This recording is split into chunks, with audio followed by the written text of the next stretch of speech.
Remember, when you move attention from the thought activity to the awareness of the body breathing, right? You're practicing identifying with the awareness instead of the thinking. That's all. Just practicing. Now, obviously, your habit is not to do that. Your habit is to identify with thinking. Not only is your habit to identify with thinking, but it's your habit to think that thinking works. That's the worst part of the habit, is to think that it works. You know, you're identified with it and you think it works because the tribe you belong to has made that sacred. The tribe you belong to has made thinking sacred. I mean, if you look into this, you'll see that it's the case. You know, thinking has become a important and primary activity for human beings. Important primary activity for human beings. Think about it. Scholarly, yeah. Give it some thought. Think about it, right?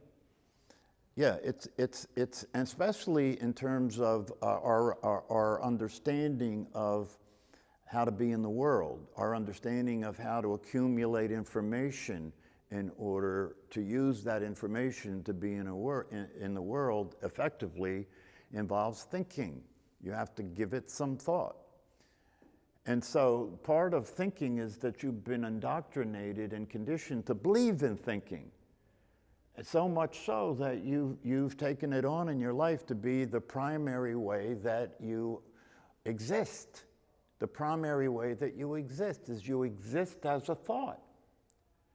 I mean, look at that. You exist as a thought.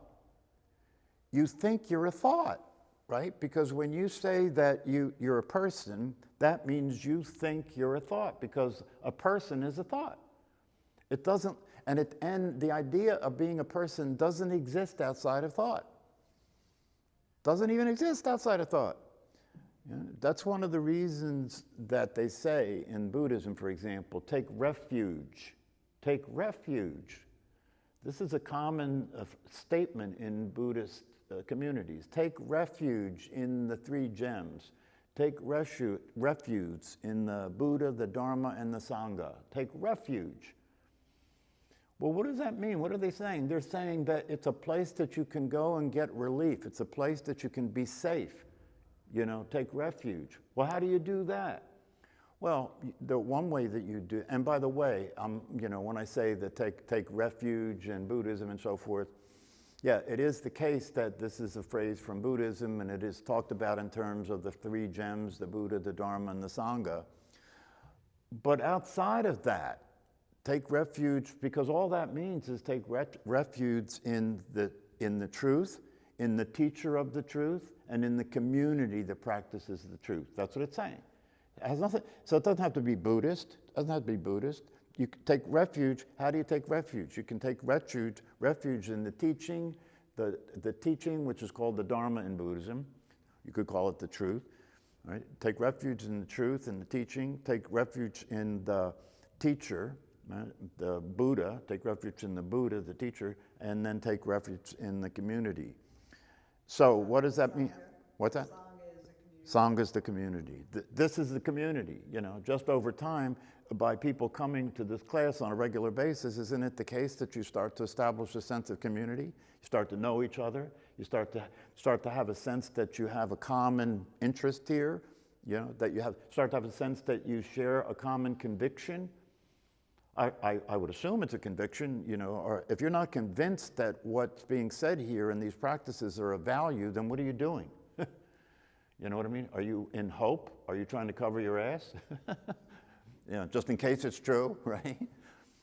Yeah, you have to have a conviction, and the conviction comes from an understanding of the teaching, right? If you study the teachings and you go deep enough into the teachings, you can see that they're irrefutable.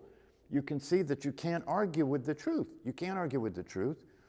All the evidence speaks for the truth. All the evidence speaks for the truth.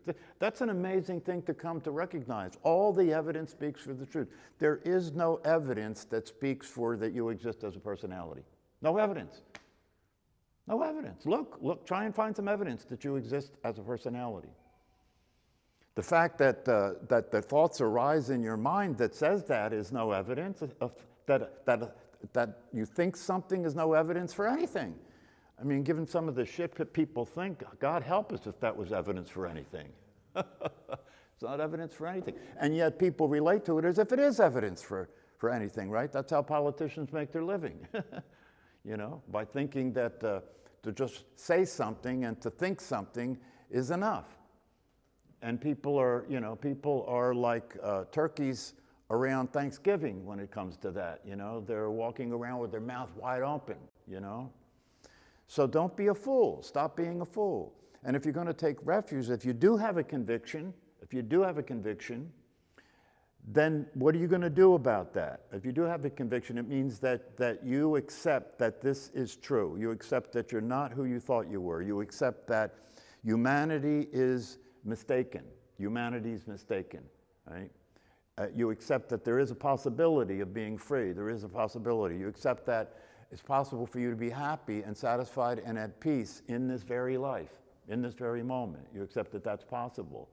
And these traditions and teachings present evidence that that's the case. You have people who have claimed to waken up. The Buddha said, I have awakened. That's what the word Buddha means, the awakened one. I have awakened, right? Same thing with a lot of teachers. They don't go around broadcasting it like the Buddha did these days because you're an easy target, right? So you try and keep your mouth shut about things like that. Don't go around telling people you're awakened. They'll try and prove you wrong. And that can get dirty, right? Yeah, so the idea of to take refuge means that you take refuge in the community. How do you do that? You do that by interacting with one another, sharing what you're learning, sharing what's happening in your process, sharing when you have awakening experiences and so forth that help the community to validate the reality of the truth. And then you practice meditation is another way of taking refuge, right? Taking refuge. To sit quietly and not make any noise and be aware of the breath which brings you into the present moment and slow down. And by doing this and by moving attention away from the thinking activity, you're taking refuge in the truth. You're taking refuge in the reality of the awareness that you are being real, being true, being what you are. And experiencing that when you're in that experience, even if it's briefly, when you're in that experience, right, there's nothing there to be afraid of. When you're in that experience, there's nothing troubling you. There's nothing bothering you because the you that is in that experience is like space itself. The you that's in that experience is unaffected by circumstances. That's why the Zen teacher says, don't let the circumstances determine your experience. That's the situation that most human beings are suffering from, isn't it? The circumstances are determining your experience, which means if you don't have a lot of money, you suffer. If you didn't have a perfect body, you suffer. If you get old, you're suffering, right? Why? Because the circumstances aren't what they need to be for you to be happy, right? So that's a losing game. That's a losing game. You can't win that game. It's a failure. As Paul Hederman says, the only value that can be gotten from reflecting on the nature of your experience as a human being, right, given the way that you've been living your life, the only value that can be gotten from that is that it doesn't work. Doesn't work. Anything that you thought was happiness turns out to be temporary gratification, right? And yet you keep going back to the casino. You keep going back for more, Is this someday, somehow? That's why hope is such a fictitious reality. Hope, what's hope? Do people ever really stop and look at hope? What's hope? I hope that things work out. I hope that things work out. I hope. Or like my father said when he was on his deathbed, I hope and pray that things work out. Not just hope, I hope and pray that things work out. Well, it didn't work out, he still died. And it's going to be that way for the rest of us, right? It's not going to work out just because you have some idea that's passed down from generation to generation that if you say the right words and you pray hard enough or if you hope hard enough that things will turn out for you. And this is again a matter of fact. This is a matter of what the evidence is. There is no hope. There is no such thing as hope. Nobody can show me any hope. It's one of those things that we make up, that we try and believe in to help us experience some relief from the reality that we keep finding ourselves in that doesn't change no matter how hopeful we are about it. So what if you take the energy that you're putting into hoping about it and use it for something useful? You know, like meditation, for example. Like meditation, where you're just sitting there and being with the way it is. Interchangeable with the word wish. Yeah, wishing, hoping, praying, you know, all that stuff, yeah. It's a waste of energy because there's no such thing, you know. I know, I watched Disney just like you did, you know what I mean? And when you're a little kid, all those things seem so real, you know, Peter Pan and, you know, all the rest of it seems so real. And it's kind of, we get stuck in that state, you know. We get stuck in a childish state about life, you know, and keep believing in nonsense, you know. It's okay for a kid to do that. It's okay for a kid to believe in Santa Claus. There's a time for that, right? Yeah, but when you grow up and you still believe in Santa Claus, you're in trouble. And you do, by the way. You do still believe in Santa Claus. You just replace Santa Claus with the personality. You believe in the personality. You think the personality is as real as Santa Claus was.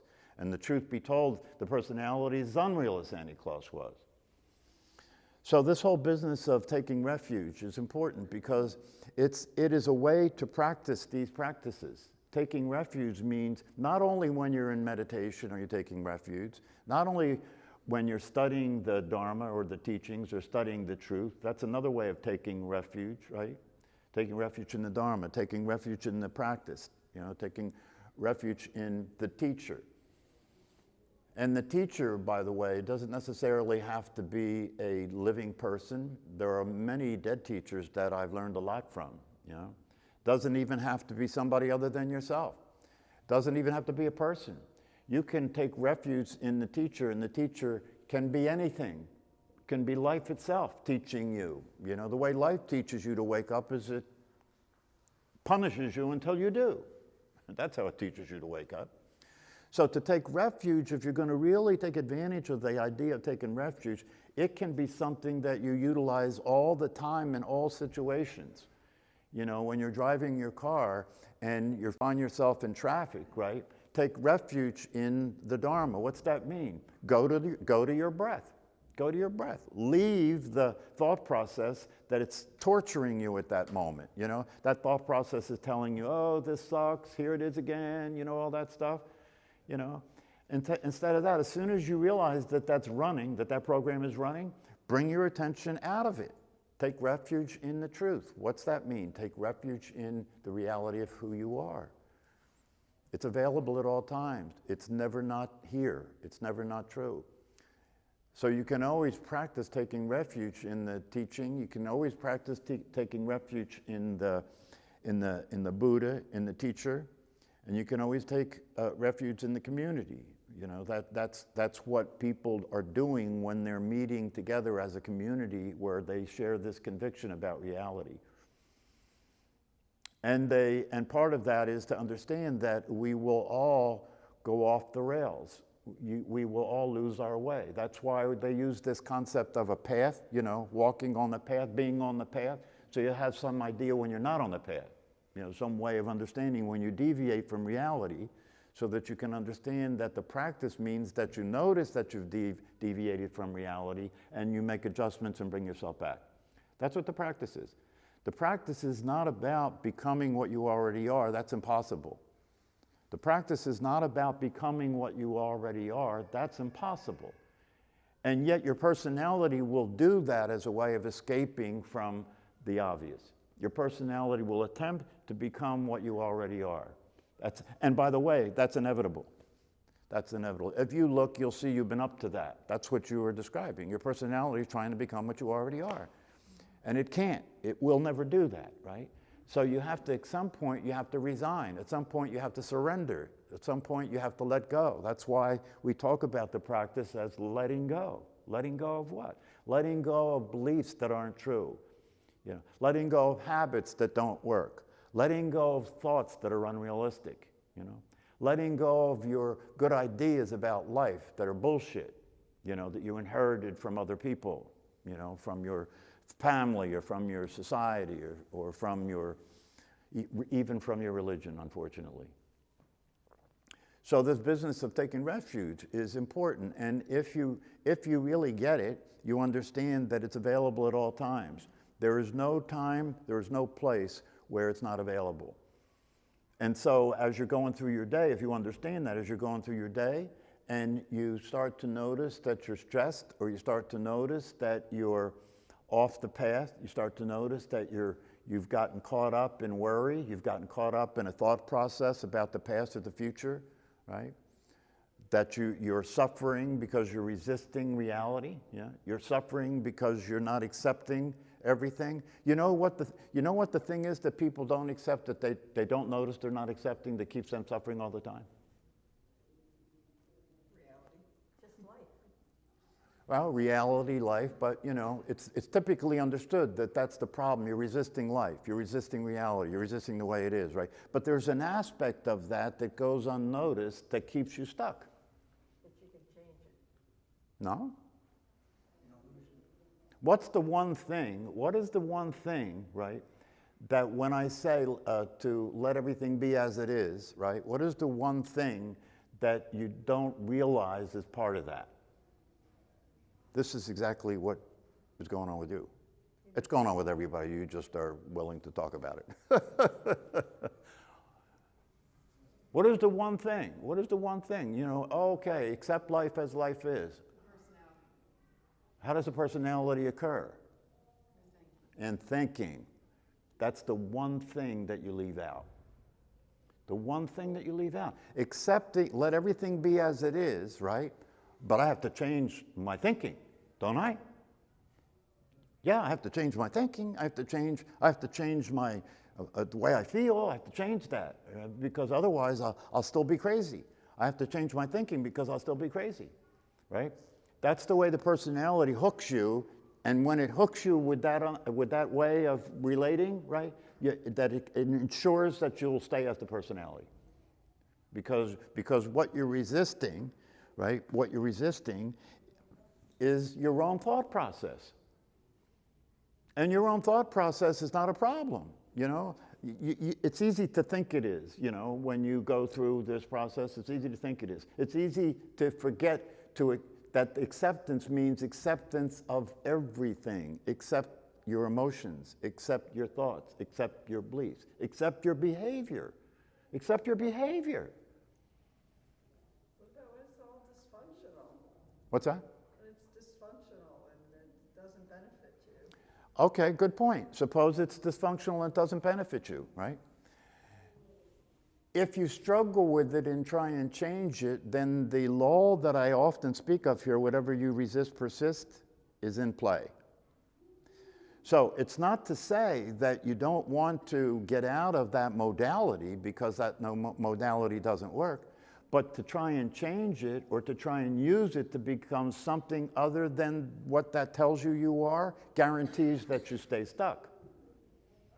So letting go means letting go of the whole thing, letting go of thought. You don't have to change thought. You don't have to control thought. It will change naturally if you pay attention to it and see that it's dysfunctional. And the point of the practice of meditation and the point of these teachings is not to control, stop, or change thoughts. So that's not a problem. That's not a problem. And what'll happen, and see, like I said, it's inevitable that you go through the process you just described. Everybody here is going through that process if you're committed to this work, right? Everybody's going through that process, right?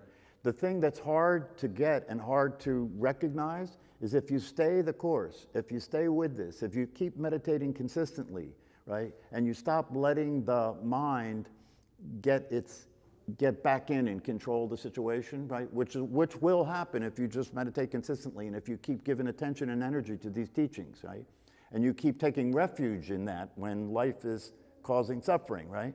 If you just stay with that, the day will come when you realize that you never had to do anything or go anywhere. That you were there all along. You were there all along. You're just getting over the misunderstanding. That's all. You're just realizing that there is no water in a mirage. You're just realizing that there is no life for a personality. There is no life for a personality. And yet you've been conditioned, indoctrinated into believing you are one, and as that you're trying to find a life. As that you're trying to wake up, right? You don't know how to do it any other way because you don't know any other place to come from, do you? No. So the only thing you can do is come from where you are And when you come from where you are, that will put you in a process in time. It'll put you in a process where it looks like something has to change in order for me to get there, right? And I'm not there now, right? And all the rest of it, right? But none of that's true. That's the version of it that the personality is presenting to you. That's the thought out version of this presenting itself to you. So if you just do what works, you keep doing what works, you know, it will work. If you keep doing what works, it will work. And how will it work? The day will come where there'll be enough gaps there'll be enough breaks in the craziness, right? That all of a sudden it'll hit you that you were there all along. You never had to do any of this. You know, you were always who you actually are. You were always the truth. You were always the awareness. You were always free. You were always happy. That's the real life. That's the life you're missing while you're busy being preoccupied with thinking about everything as if you're the thinker. That's why they say that's a dream. It is a dream. You're living in a dream world. You're living in a thought process, right? You're living in a conditioned reality. And you're trying to get from that conditioned reality to where you really are. The only problem is that conditioned reality isn't a place for you to leave to get anywhere from. It's all made up. It's a fantasy. It's a fantasy. And if you do this practice long enough, at some point the bubble bursts. At some point the fantasy is seen for what it is. And once it's seen for what it is, you realize, oh, I've been here all along. I've been the awareness that's been aware of me being a person being crazy all along. I've been the awareness of me being a person being crazy all along. I never had to go anywhere or do anything. And once that hits, once you're clear about that, then the practice moves to another level. Because once you're clear about that, now you're on the lookout for thinking as a way of leading you out of your life. It's leading you out of your life, leading you back into a conditioned reality, leading you back into suffering. So now that you're clear about that, you start being more vigilant. You start paying more attention. So when you go off the rails, and you know, the thing about knowing when you go off the rails, it's not that hard to know. You go off the rails when you're upset. Well, you're upset most of the time, aren't you? Yeah, it's not a matter, see, when you look at upset, it's just a matter of degree is all it is, right? Yeah, because you're living in a reality in which the way you have it is not the way it is. And that difference causes you to be upset, doesn't it? Yeah, you're living in a reality in which the way you've got it figured out is not the way it is, right? But you and the rest of humanity are 100% committed to the lie. And no matter how much evidence reveals itself to try and present you with the truth, which is to tell you this will never work, right? Human beings just keep coming back and demonstrating the definition of insanity by doing the same shit over and over again, hoping, praying that someday this shit will work out. Maybe if I go to church more often, this shit will work out. Oh, it's only been centuries. That's right. You've inherited mental illness. You've inherited from all previous generations of humanity, you've inherited mental illness from. And the whole situation is totally unnecessary. That's the beauty of this. That's the thing that makes this so fascinating, right? That you have the answer all along. The truth is here all along. The truth is present all along. All you have to do is get tired of believing in something else. All you have to do is get tired of believing. And how will you get tired of believing something else? Once you know the truth, once you're convinced of the truth, you'll get tired of believing in something else by getting slapped around every time you go off the rails. Every time you go off the rails and you suffer, right, you'll begin to realize, oh, wait a minute. Oh, wait a minute. It's not the way I thought it was. They didn't do this to me. Life isn't doing this to me. Life is not suffering. Life is wonderful. Life works. My brain, my mind is what doesn't work. In fact, it's not even my mind that doesn't work or my brain that doesn't work. It's the misunderstandings and the errors and the programming that got put in there that I'm using to live my life. That's what doesn't work. My mind and my brain are innocent, you know? You don't take a hammer and destroy the computer because the program didn't produce the results you want, do you? No, that doesn't make any sense, no. But what you do is you start looking at the program to see where the errors are. Where is this not working, right? You start looking for workability and you start paying attention to unworkability. That's how you live your life awake. You start looking for workability and paying attention to unworkability. So where's the unworkability in a human life? Well, we talk about that all the time. It's believing in things that don't exist, believing in things that aren't true, like your personality or your body. Now, believing the things that don't exist and believing in things that aren't true, and then living your life in a way where you're trying to impose that on reality. You're trying to make reality synchronize with your craziness. You're trying to make reality synchronize with your craziness. And when it won't, you blame reality. People blame reality. Oh, well, it may not synchronize with my understanding at this point or my theories at this point, but science is working on it. Science is working on it. There's still scientists that are around and still a lot of scientists around that'll say, awareness is a function of the complexity of the brain. Once the brain is complicated enough, awareness appears. And these scientists who met with the Dalai Lama, right, to talk about their theories and understandings, and when they said this to the Dalai Lama, he literally laughed. Like, how can you be that foolish? How can you be that foolish to ever imagine that awareness is being produced by the brain? There's absolutely no evidence for it, and there will never be any evidence for it. And yet the theorists and the scientists that believe in that say, oh, well, we don't understand enough about it now, but just like everything else, sooner or later we'll figure it out. Well, that's not going to happen. And even if it were true and it was going to happen, it's not going to help us. And it's not going to happen for us. And the good news is there is an experiential reality that's available and possible that can make it very clear and very obvious that that's never going to answer the problem. That's never going to solve the problem. And that's good news because the solution to the problem has already occurred. That's the thing about this that's amazing. The solution to the problem has already occurred. It's already here. It's happening all the time. All you have to do is get off the wrong track and get with the way it is. Get real. That's what these teachings are telling us. Get real. Be what you really are and be in the world the way the world really is. And you may discover the whole goddamn thing's working. But you weren't there for that. You're too busy thinking you got the answer already. That's the truth, isn't it? Yeah, human beings are too busy believing that they already have the answer, which means that they already know who they are. That's not a question. They already know what reality is. That's not a question. So we're just going to continue to work on understanding more and more of it until we got control of everything. That's such horseshit. That's so unbelievable horseshit. You can find out that that's the case by paying attention to what you're doing when you're meditating.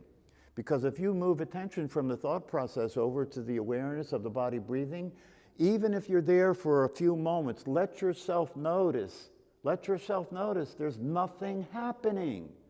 Let yourself notice there's nothing happening. When you're there, and when that begins to expand during the process of practicing meditation, you will start to experience that there's nothing happening, and that is such a relief. Just to be here, and to allow everything to be the way it is. There's no problem, there's no struggling, there's no suffering, there's nothing to believe in, there's nothing to try and change anymore. You can save all that energy that you've been wasting. You can save all that energy now to experience taking effective actions in the world that make a difference. Because you don't need anything now. See, once you're awake, once you know who you are, you don't need anything now. Now the thing that becomes apparent to you is your energy is valuable. Your energy is useful and valuable to you. Why? Because you can use it to contribute something. You can use it to give instead of take. And that is the understanding of love. When you understand that, you realize the more I give, the more I have. The more I give of my love, the more I give of my care, the more I give of my interest, the more I give of my sense of being related to the rest of humanity, the more fulfilled I experience myself to be. That's the fulfillment of your possibility. The fulfillment of the possibility is to show up in your life right? To show up in your life fulfilled. How do you show up in your life fulfilled? To simply allow yourself to experience the truth. What's the truth? That the greatest blessing, the most valuable reality possible is something that you're always experiencing and you already have, which is that you exist. Just that you exist. That you can be here for the agony and the ecstasy, that you can be here for the up and the down, that you're here for this situation, that you're here to experience life is the blessing and the gift. But when you ignore that because you get your conditioning replaces the truth and superimposes upon it this bad dream that people are experiencing, then life is suffering, and then all you live for is relief. All you live for is to get away from pain, get away from the emotional grief, get away from the inevitable, get old age, sickness, and death, to just get away. That's all you live for. That's why people get stuck in that situation and feel like there's no way out, there's no way out. I've never been able to get out of my mind. I've never been able to get out of these terrible feelings. I've never been able to get out of this circumstance that I find myself in. So maybe the only answer is just to kill the vehicle, kill the body, kill that which I am using to be here. And that's an unfortunate tragedy because you're killing the blessing. You're killing the greatest opportunity that life is by just taking yourself away from it. I highly recommend suicide, but not killing the body. That's not suicide. The suicide that is real suicide, the suicide that works, right, is to kill the personality. Keep the body, you need it. You need the body to be here, right? But you don't need the personality to be here, get rid of that, right? Or, well, you can't really get rid of it, but all you have to do, instead of getting rid of it, is to know that it's not you. And then you've succeeded in getting rid of it. That's suicide. Suicide is the recognition that you don't have to kill the personality because it's not alive. That's a perfect suicide.